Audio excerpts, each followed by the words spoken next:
అటువంటి పెద్ద మహానీయుడి విగ్రహ ఆవిష్కరణ కార్యక్రమానికి వచ్చినందుకు నేను గర్వంగా భావిస్తూ మనందరం ఈరోజు అనేక సంస్కరణలు వచ్చిన తర్వాత ఈరోజు ఈ భారతదేశం వెలుగులతో నింపుతూ ఉందంటే అటువంటి మహనీయులు తీసుకున్న సంస్కరణల్ని మనం ఎప్పుడు కూడా గుర్తుంచుకోవాలని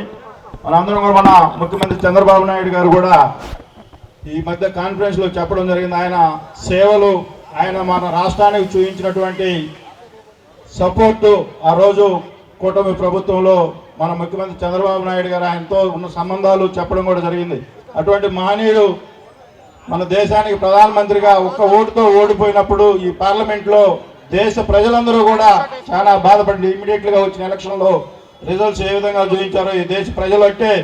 ఆయన మీద ఉన్నంత గౌరవం తర్వాత ఇమీడియట్గా మళ్ళా ప్రధానమంత్రి ఈ దేశానికి అనేక సేవలు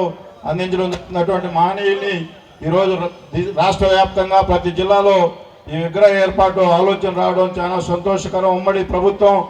అందరం కూడా ఈనాటి కార్యక్రమాన్ని ఇంత విజయవంతం చేసినటువంటి కూటమి నాయకులందరికీ పేరు పేరున హృదయపూర్వక ధన్యవాదాలు తెలియజేసుకుంటూ ఈనాడు ఈ అవకాశం కల్పించినటువంటి